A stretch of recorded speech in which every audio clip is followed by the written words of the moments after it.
Solo Leveling is the latest anime currently hacking and slashing its way through Crunchyroll for fans to enjoy, and here to talk to me about it is Aleks Lee, voice actor for Sung Jinwoo, and on the line with us is Caitlin Glass, voice director for Crunchyroll. Welcome to FanFest.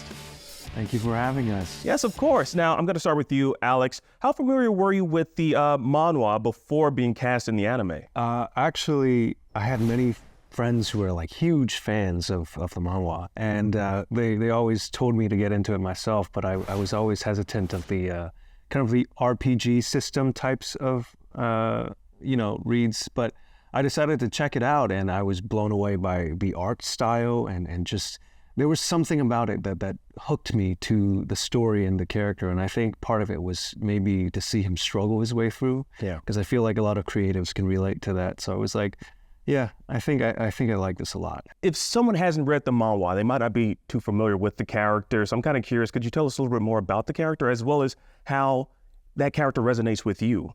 I think there's a lot of mangas and animes out there about a character who levels up and powers up. But I think what's so special with Sung Jinwoo's progression is how similar it feels to my own journey. When you're coming from a place of nothing, you often feel very powerless. And what that means is that you feel super, super angry at the world. Obviously, everybody has a moral compass within them that a lot of people would like to honor and act on. So just like myself, Jinwoo's compass tells him to be a good person. He wants to be a good person. For episode 2, which is one of the crucial turning points of his character arc, right before he got the system and the leveling up part, he made a self-sacrifice that ended up in him basically telling all of his friends, go, save yourselves. And I feel like a lot of us want to do that in the moment, and a lot of us do. And I felt like if I was in his position, I would have done the same thing. And that's already interesting enough to see that selfless action. But what drew me even more to his character is that after his friends left, he kind of just sat there and thought to himself, like, why did I do that? I think we all want to sit here and be like, oh, I would, in a heartbeat, save my friends and not have any reservations about it. But obviously, when you get down to it, you will often regret your choices, even if it's overall for the better good of everyone else. I think there's a little bit of selfishness inside everyone. Yeah, so how did you go about even finding the voice for the character? I'm assuming Caitlin might have been a vital part of that as well? Absolutely. Yeah. I could not have done this without her at all. Yeah.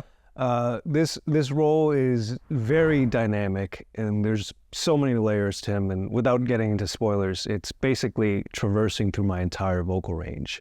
So that was one of the challenges that drew me to this character. And Caitlin and I worked really hard in the studio to find like a fine line of where to place his voice in each stages of his evolution. Yeah. Caitlin, I'm kind of curious to know a little bit from your perspective, what was this process like? So my approach with most of my actors is that I like to start with where their voice is naturally. So I just let Aleks come in, and we would listen to the seiyu's performance always, and let that inspire us. But we knew that there were going to be many aspects to Jinwoo's character to be explored, not just in these first episodes, but in the entire show. So knowing that we had somewhere that we needed to grow to meant, okay, where are we going to start from?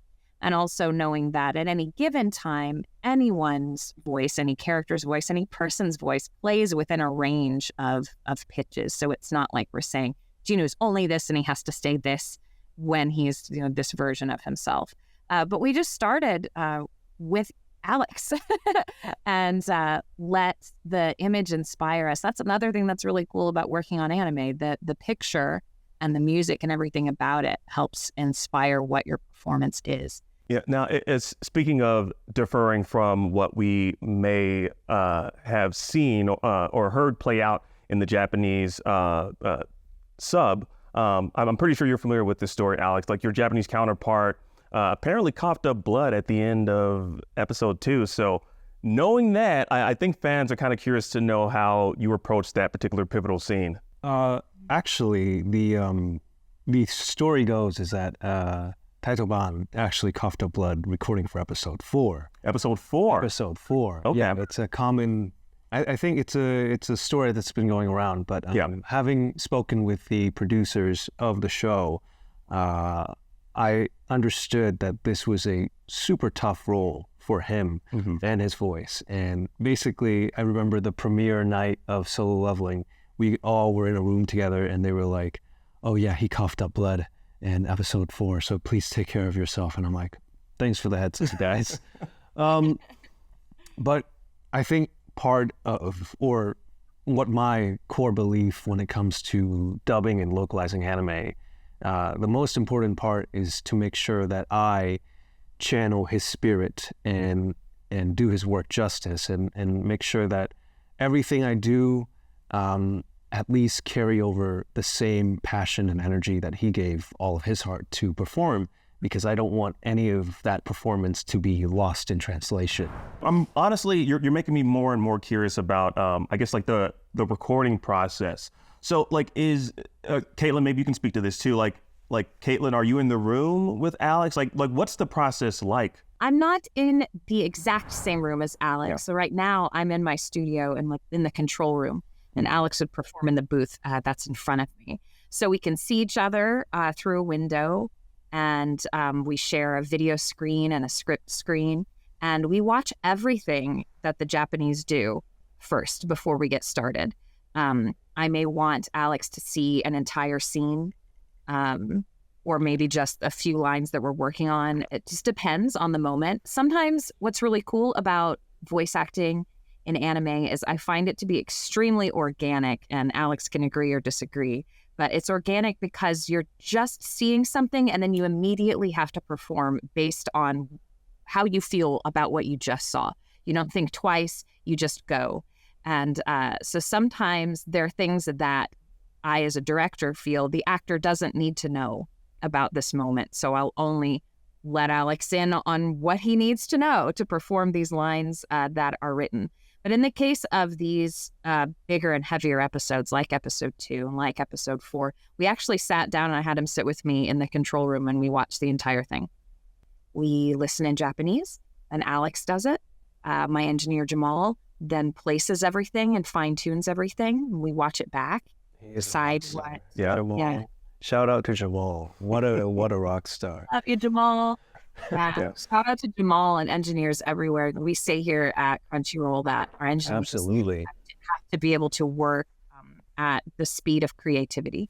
So as quickly as I can hear Aleks perform something and need a slight adjustment done, I am already delivering that note to Aleks. Jamal is listening and moving to that place in the session, so he's ready to go when Aleks goes and like steps up to the mic, and away we go. And it's pretty seamless. It's like we get on that recording train and we don't get off until it's break time, and then we sit back and reassess everything.